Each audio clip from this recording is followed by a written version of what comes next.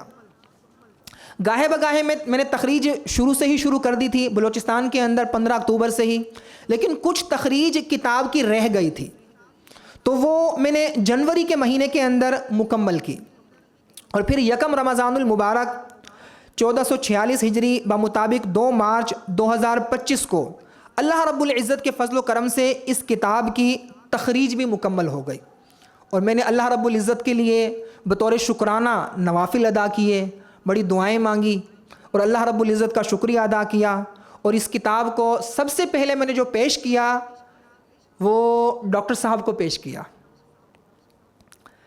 پھر اس کے بعد اس کتاب کی پروف ریڈنگ کا مرحلہ تھا۔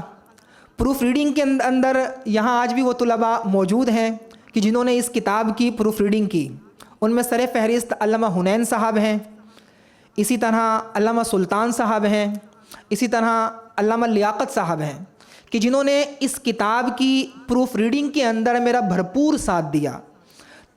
کمپوزنگ کرتے ہوئے آپ لوگ سمجھتے ہیں اکثر جو ہے کا کی کے را ری رے اس طرح کی مطلب غلطیاں رہ جاتی ہیں، اور ابھی بھی میں سمجھتا ہوں کہ کچھ غلطیاں ابھی بھی ممکن ہوں گی۔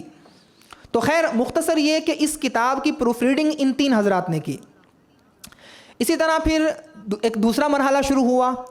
اس کتاب کے اوپر تقاریض علماء کرام نے لکھی، ان میں سر فہرست ڈاکٹر مجید اللہ قادری صاحب ہیں، ان کو میں نے کتاب یہ پیش کی، اور تقریباً 2 ہفتے انہوں نے اپنے پاس رکھی، اس کتاب کا مطالعہ کیا، اس کو دیکھا، اور اس کتاب کے اوپر ایک تقریض لکھ کر دی ڈاکٹر صاحب نے۔ اسی طرح حضرت علامہ ڈاکٹر اللہ وسایہ عابد الحسنی صاحب، ان کا میں تہہ دل سے شکر گزار ہوں کہ انہوں نے اس کتاب کو اپنے پاس رکھا، اس کا مطالعہ کیا، اور اس کتاب کے اوپر انہوں نے بھی تقریض لکھی۔ پروفیسر اون محمد سعیدی صاحب، یہ میرے استاذ ہیں، بہاولپور سے ان کا تعلق ہے، ان کو میں نے یہ کتاب پیش کی، تو انہوں نے بھی اس کتاب کے اوپر ایک تقریض مختصر سی لکھی۔ اسرار التنزیل کے اندر ہے کیا، مختصر بیان کرنا چاہوں گا۔ اسرار التنزیل میں امام فخر الدین رازی علیہ الرحمہ نے پوری کتاب کو 2 نوع کے اندر بیان کیا ہے۔ پہلا باب معرفت الذات کے حوالے سے ہے، اسی طرح پھر النوع الثانی ہے۔ النوع الثانی کے اندر کل 4 ابواب ہیں۔ 4 ابواب کے اندر پہلا باب فی کیفیت دلالت السماوات والارض علی اثبات الصانع، اس پہلے باب کے اندر امام فخر الدین رازی علیہ الرحمہ نے کل 5 فصلیں بیان کی ہیں۔ دوسرے باب کے اندر کل 10 فصلیں بیان کی، تیسرے باب کے اندر کل 6 فصلیں بیان کی، اور چوتھے باب کے اندر کل 7 فصلیں بیان کی۔ اس طرح تقریباً پوری کتاب کے اندر امام فخر الدین رازی علیہ الرحمہ نے کل 36 فصلیں اس کتاب کے اندر بیان فرمائی ہیں۔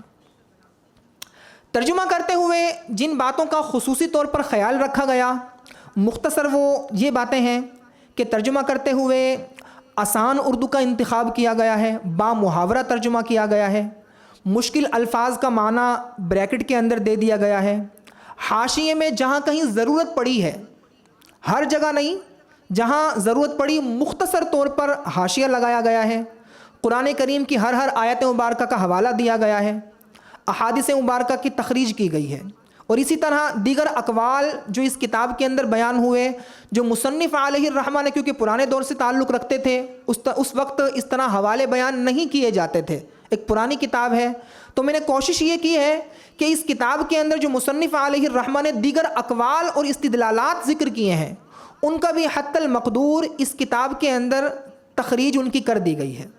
اسی طرح اعلام و اماکن کی بھی وضاحت کر دی گئی ہے۔ خصوصیت کے ساتھ اس کتاب کی میں نے فہرست تیار کی ہے۔